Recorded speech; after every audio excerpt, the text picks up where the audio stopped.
Si Dios es la eternidad misma, si Dios no tiene ni principio ni fin, si Dios existe fuera del tiempo y no conoce límites, ¿por qué entonces nos dio tan poco? ¿Por qué creó seres que aman con locura, que sueñan con la vida, que construyen castillos en el aire, que se aferran a cada instante, y luego les concede 70, 80 años para hacerlo todo? ¿Por qué nos hizo capaces de imaginar la eternidad, pero incapaces de vivirla? Albert Einstein se hizo esta pregunta, y la respuesta que encontró me dejó sin aliento. Yo llevo esta pregunta a cuestas desde hace más tiempo del que puedo recordar. No es una pregunta que apareció de la noche a la mañana. Fue creciendo, lenta, sigilosamente, como una sombra que se alarga al caer la tarde. Cuando era joven, el tiempo parecía infinito. Los días eran largos como un camino viejo. Los veranos no tenían fin, y la muerte era una idea abstracta, algo que les pasaba a otros, a los ancianos, a los personajes de cuentos tristes. Yo no pensaba en la fugacidad de la existencia, porque la vida parecía no tener fin. Pero con el tiempo algo cambió. Empecé a notar que los años se escapaban más rápido de lo debido, que las décadas se comportaban como meses fugaces, que la gente a mi alrededor iba envejeciendo, haciéndose más lenta, más silenciosa, y que yo también estaba envejeciendo. Y esta percepción, cuando finalmente llega, es como recibir una bofetada a mano abierta, porque volteas la mirada hacia atrás y te preguntas, ¿cómo fue que 30 años se fueron volando? ¿A dónde se escabulleron? Yo estaba ahí, viviendo, y no vi el tiempo escurrirse entre mis dedos. Recuerdo perfectamente el día en que me di cuenta de que mis hijos habían envejecido.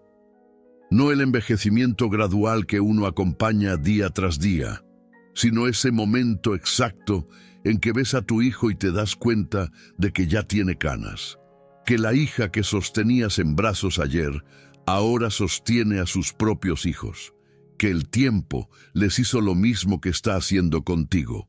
Y en ese momento entiendes que no es solo tu vida la que es fugaz, es la de todos, y que el tiempo no perdona a nadie. Mi papá murió a los 74 años. En aquel entonces pensé que era una edad razonable. Había vivido lo suficiente, había conocido a sus nietos, había hecho lo que tenía que hacer. Pero ahora, echando la vista atrás, 74 años me parecen ridículamente pocos. Parecen una broma cruel del universo. 74 años para aprender a vivir, a amar, a equivocarse, a perdonar, a entender lo que de verdad importa.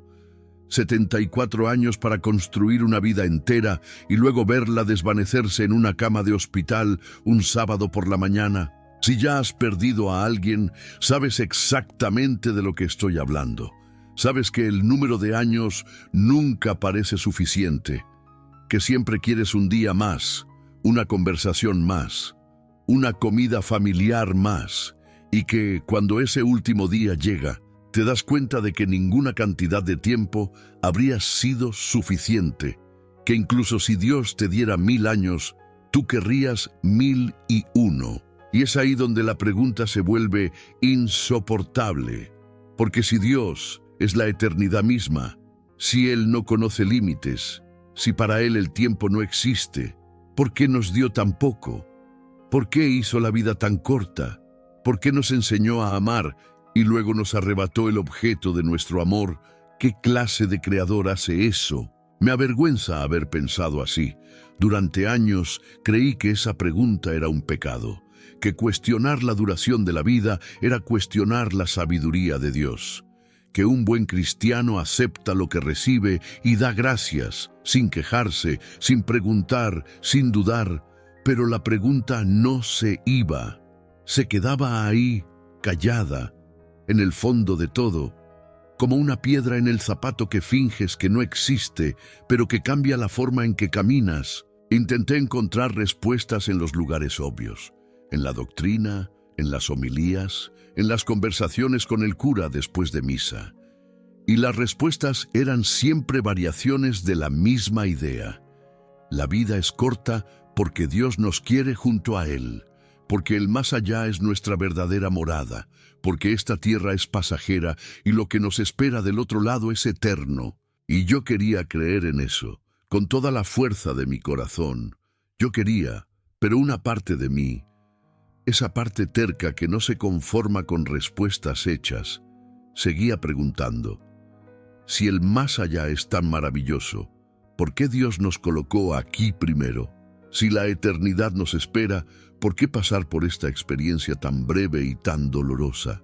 ¿Cuál es el sentido de dar el aperitivo si el banquete ya está listo? Estas preguntas me causaban una culpa que no consigo describir, porque cuestionar a Dios en la tradición en que crecí es casi una ofensa.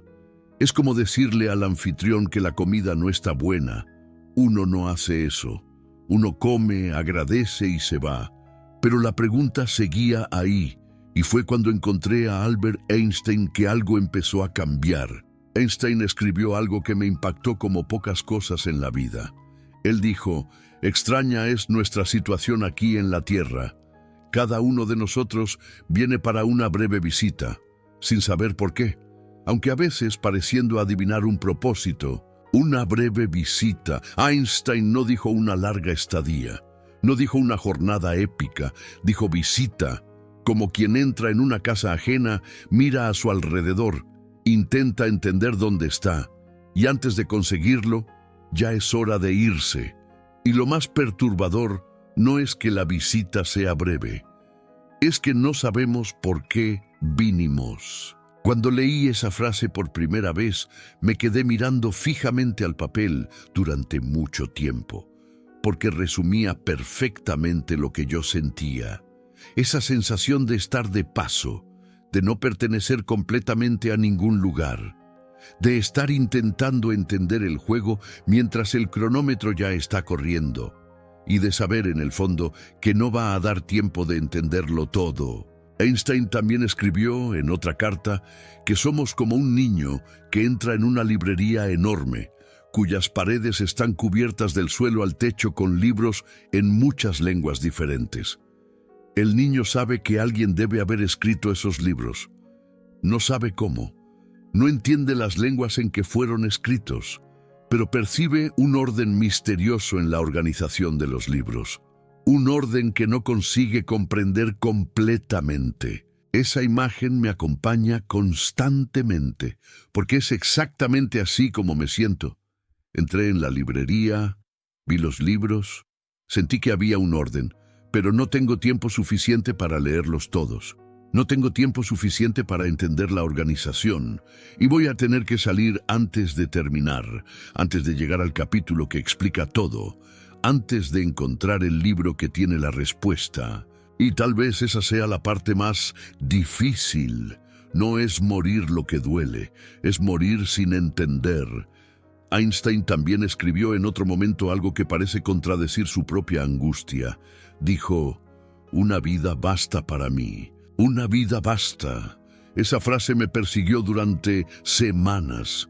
Porque ¿cómo es que el mismo hombre que describió la existencia como una breve visita a una casa extraña podía decir que una vida bastaba?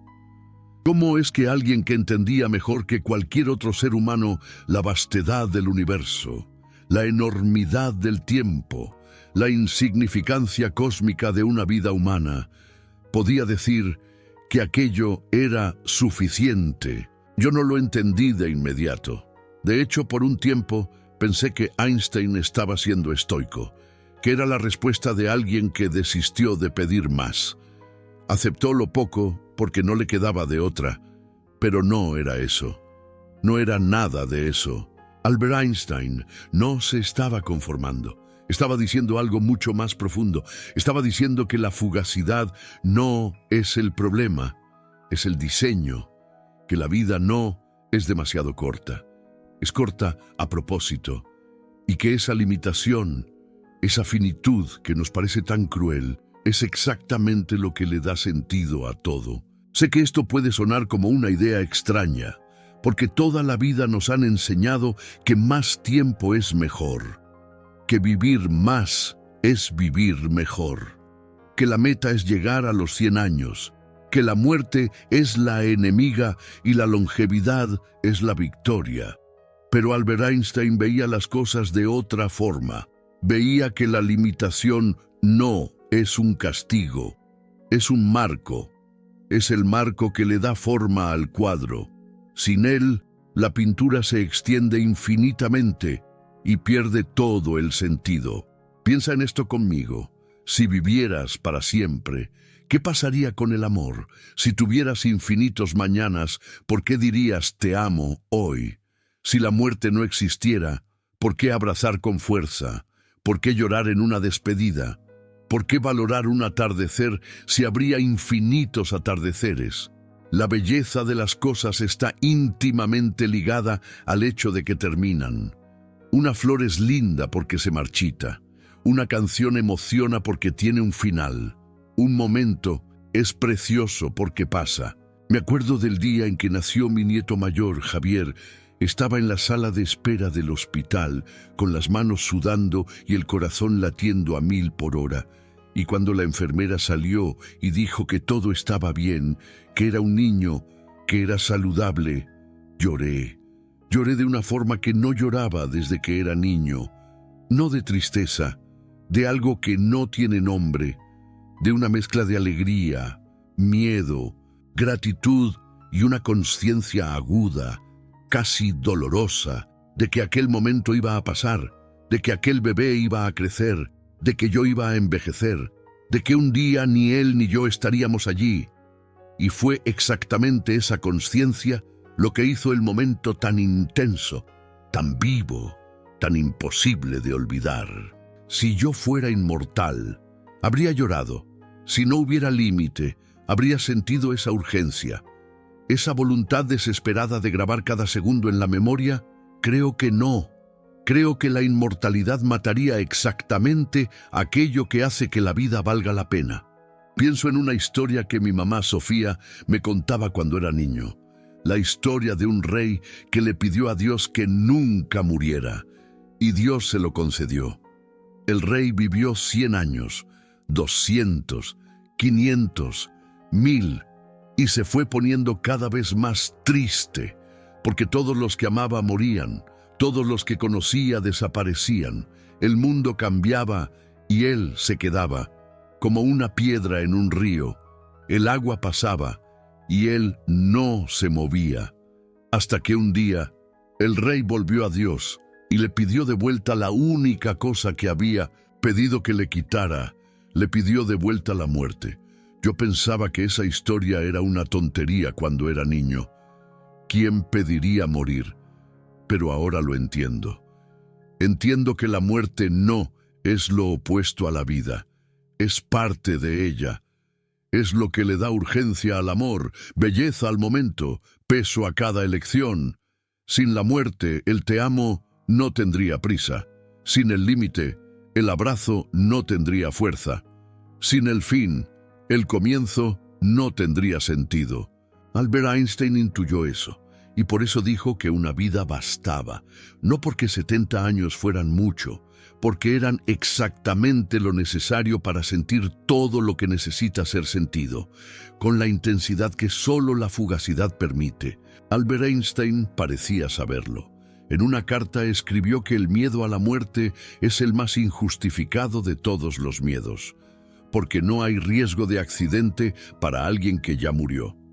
La frase suena fríamente lógica, pero si la lees con calma, te das cuenta de que no es fría, es liberadora. Albert Einstein no estaba diciendo que la muerte no importa, estaba diciendo que la muerte, después de que sucede, ya no es un problema para quien murió. El problema es nuestro, de los que nos quedamos, de los que seguimos contando los días. Mi mamá, Sofía, cuando quedó viuda, me dijo algo que nunca olvidé. Me dijo, lo peor no es que él se fue, lo peor es que yo sigo aquí y el tiempo sigue pasando. Y cada día que pasa él se queda un poco más lejos. y sentí el peso de aquella frase en el cuerpo. ¿Por qué es eso? El tiempo no se detiene cuando alguien que amamos muere. Él continúa, implacable, indiferente. Y cada día que pasa es un día más entre tú y la última vez que escuchaste aquella voz. Pero Albert Einstein ofreció otra perspectiva, una que lo cambia todo. Él dijo que para quien cree en la física, la distinción entre pasado, presente y futuro es solo una ilusión. Si eso es verdad, entonces mi papá no está en el pasado. Él está en un momento que continúa existiendo. La mañana en que él me enseñó a andar en bicicleta todavía está sucediendo, en algún lugar del tejido del tiempo. La comida familiar en que él reía con la boca llena todavía es real, tan real como este momento. Ahora, no desapareció, no murió. El momento está ahí, intacto, y mi papá está en él. Sé que esto es difícil de aceptar, que la mente se resiste, que parece demasiado abstracto para servir de consuelo cuando el dolor es concreto. Pero confieso que, con el tiempo, esta idea fue asentándose dentro de mí como una piedra en el fondo de un río. No se mueve, no desaparece. Está ahí, quieta, dándole peso y estabilidad a todo lo que fluye por encima. Y cambió la forma en que yo veo el tiempo. Antes, yo vivía con prisa, con la sensación constante de que estaba atrasado para algún lugar, que no iba a dar tiempo de hacer todo, de ver todo, de decir todo.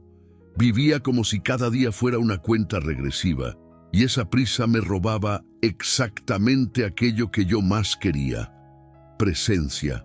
Porque cuando uno tiene miedo de que el tiempo se acabe, no consigue aprovechar el tiempo que tiene. Es como intentar agarrar agua con las manos. Cuanto más aprietas, más se escurre. Mi hermano mayor, Lucas, que murió hace 6 años, me enseñó algo sobre esto sin saberlo. En los últimos meses de vida, cuando ya sabía que no iba a durar mucho, él se quedó extrañamente calmo, no estoico, calmo.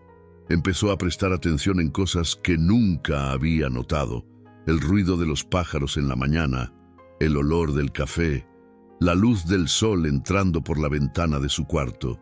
Una vez me dijo: es curioso, pasé la vida corriendo, y ahora que no puedo más correr, finalmente estoy viendo las cosas. Aquella frase me destrozó por dentro, porque yo sabía que él tenía razón, que la mayoría de nosotros pasa la vida corriendo sin ver, y que solo cuando el tiempo está acabando es que finalmente paramos y miramos alrededor y percibimos que todo lo que necesitábamos ya estaba allí. Siempre estuvo. Albert Einstein murió en abril de 1955. Tenía 76 años. Una arteria del corazón se rompió y los médicos dijeron que necesitaba cirugía. Albert Einstein se negó. Dijo: yo quiero irme cuando yo quiera, y es de mal gusto prolongar la vida artificialmente. Yo hice mi parte. Es hora de irme. Voy a hacerlo con elegancia. Con elegancia. Esa frase me emociona cada vez que la leo, porque no es la frase de alguien que desistió, es la frase de alguien que entendió. Aquel que contempló la fugacidad de la existencia y en lugar de protestar, en lugar de desesperarse, en lugar de implorar por más tiempo, pronunció: fue suficiente. Y me iré con dignidad. Me pregunto si yo poseeré esa valentía cuando llegue mi turno, si seré capaz de mirar hacia atrás y decir: cumplí mi parte. Si podré soltar lo que construí, lo que amé, lo que acumulé a lo largo de una vida, y simplemente irme con elegancia, sin aferrarme, sin suplicar por un día más. Honestamente, no lo sé. Creo que la mayoría de nosotros no lo sabe, porque mientras la muerte es abstracta, es fácil filosofar sobre ella. Pero cuando se vuelve real, cuando sientes que el suelo se desvanece bajo tus pies, toda la filosofía del mundo parece poca cosa. Hace algunos años tuve un susto de salud. No entraré en detalles, pero durante algunas semanas pensé que podía ser grave. Y en esas semanas todo cambió. La comida tenía otro sabor. Las conversaciones tenían otro peso. El rostro de mi esposa por la mañana, sin maquillaje, con el cabello despeinado, era la cosa más hermosa que jamás había visto. Y pensé, si hubiera mirado así la vida entera, si hubiera prestado esa atención a cada momento, la vida no habría parecido corta, habría parecido inmensa. Al final, el susto pasó. No era lo que temía, pero algo quedó. Una gratitud extraña, casi dolorosa, por cada día que viene, y una certeza de que no quiero volver a vivir en piloto automático. No quiero pasar los días que me restan contando los días que me restan. Quiero vivirlos, cada uno, como si fuera el único. Mi vecina doña Guadalupe perdió a su esposo hace 3 años, casados 51 años, y después del entierro, me dijo algo que me hizo tragar saliva. Dijo, 51 años parecieron 5.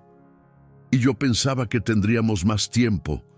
Siempre pensé que tendríamos más tiempo. Siempre pensé que tendríamos más tiempo. ¿Cuántas veces has dicho eso? ¿Cuántas veces aplazaste una conversación, una visita, un te quiero, porque creías que habría un mañana? ¿Y cuántas veces el mañana no llegó? Creo que esa es la mayor ilusión de la vida. No la ilusión del tiempo que Albert Einstein describió, sino la ilusión de que tenemos tiempo de sobra. La ilusión de que el mañana está garantizado, que el lunes va a llegar, que la Navidad volverá, que las vacaciones vendrán. Vivimos en una especie de crédito temporal. Gastamos el presente planeando el futuro, y cuando el futuro llega, ya se ha convertido en presente y estamos planeando el próximo futuro. Y el presente, el único momento que realmente tenemos, escapa entre los dedos sin que nos demos cuenta. Doña Guadalupe me contó que en los últimos años de su matrimonio, su esposo empezó a hacer algo que ella encontraba extraño. Cada día, antes de dormir, él tomaba su mano y se quedaba en silencio por unos minutos. No decía nada, no rezaba, simplemente sostenía su mano. Y cuando ella le preguntaba qué estaba haciendo, él decía, estoy guardando. Ella no entendió en ese momento. Ahora lo entiende, él estaba guardando esos momentos, como quien junta monedas preciosas en una caja que sabe que va a tener que entregar. Él sabía que el tiempo era corto y en lugar de reclamar, decidió aprovechar cada segundo que restaba. Cuando ella me contó eso, volví a casa y tomé la mano de mi esposa, sin decir nada. Y ella me miró extrañada. Y yo pensé, ¿por qué nunca hice esto antes? ¿Por qué necesitamos que alguien muera para aprender a vivir? Albert Einstein escribió que el ser humano experimenta sus pensamientos y sentimientos como algo separado del resto, una especie de ilusión óptica de la conciencia. Esa ilusión nos restringe a nuestros deseos personales y al afecto por algunas pocas personas cercanas, y que nuestra tarea debería ser ampliar ese círculo de compasión hasta abarcar a todas las criaturas vivas y a toda la naturaleza en su belleza.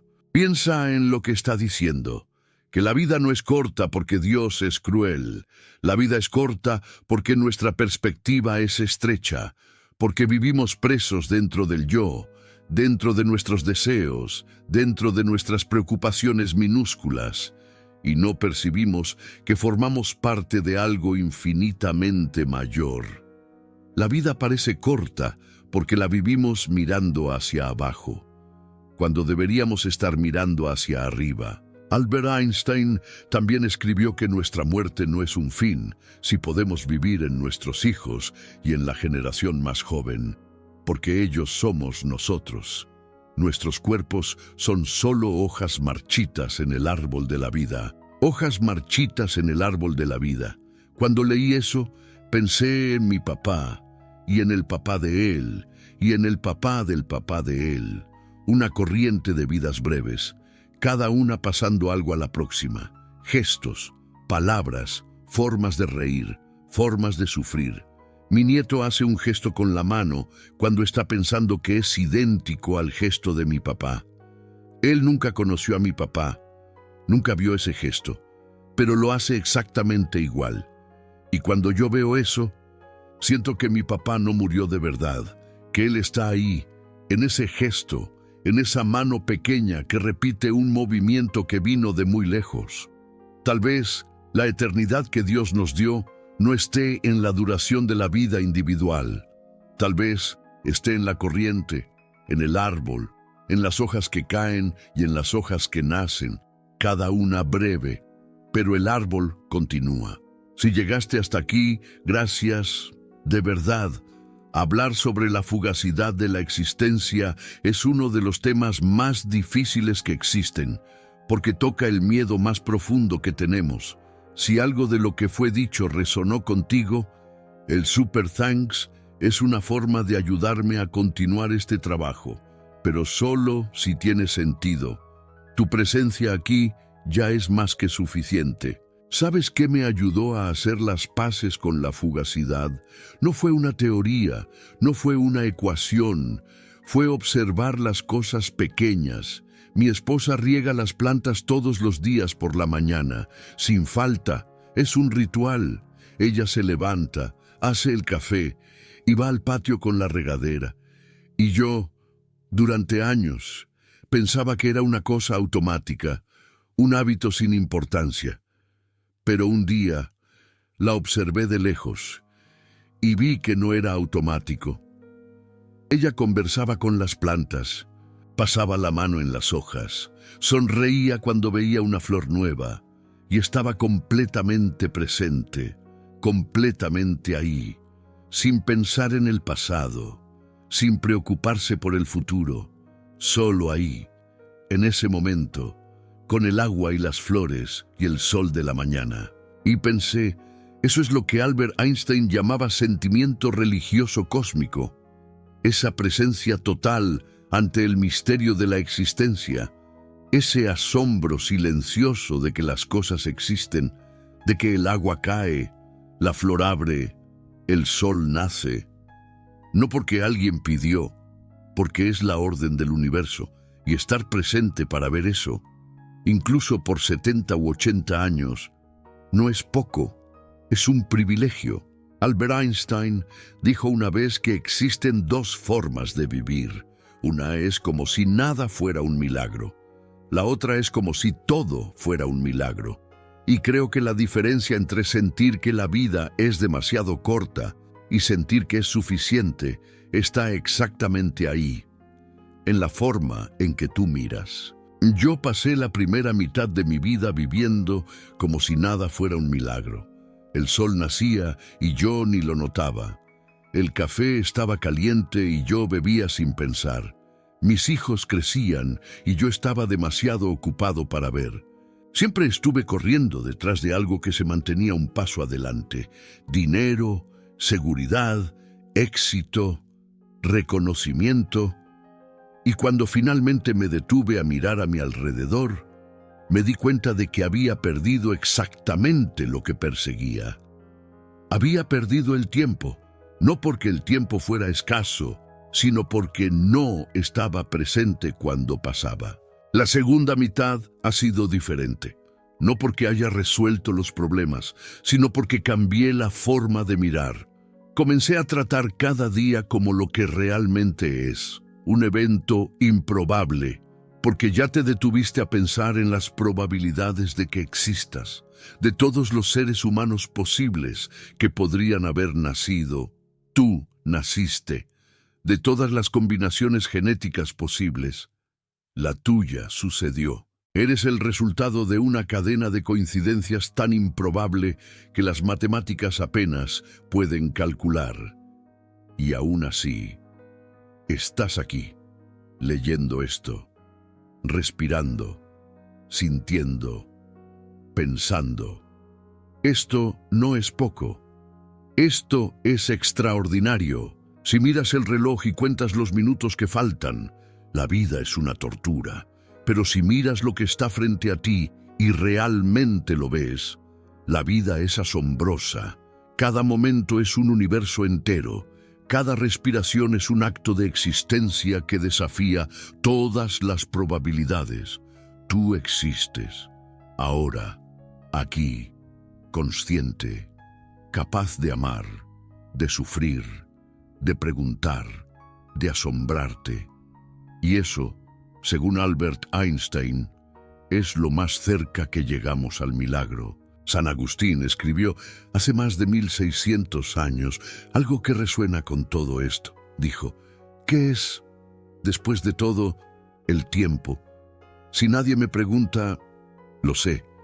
Si quiero explicárselo a alguien que me pregunte, no lo sé. Es curioso que un santo cristiano y Albert Einstein hayan llegado a la misma conclusión sobre el tiempo, que es al mismo tiempo la cosa más obvia y la más misteriosa que existe, que vivimos inmersos en él y aún así no lo entendemos, aunque él nos carga y nos escapa al mismo tiempo. Tal vez esa sea la respuesta que he buscado toda la vida. No una respuesta que resuelve, sino una respuesta que acoge, que dice, no vas a entender el tiempo, nadie lo va a entender, ni santos, ni físicos, ni genios, pero puedes vivir en él con más atención, con más presencia, con más gratitud por el hecho extraordinario de estar aquí, ahora, consciente, vivo, capaz de preguntarte por qué la fugacidad de la existencia es tan evidente, porque hasta esa pregunta, si te detienes a pensar, es un privilegio. Solo los vivos pueden hacerla. Yo no sé por qué la fugacidad de la existencia es tan evidente. No sé si Dios nos dio poco tiempo a propósito, o si el tiempo es una ilusión y en realidad lo tenemos todo.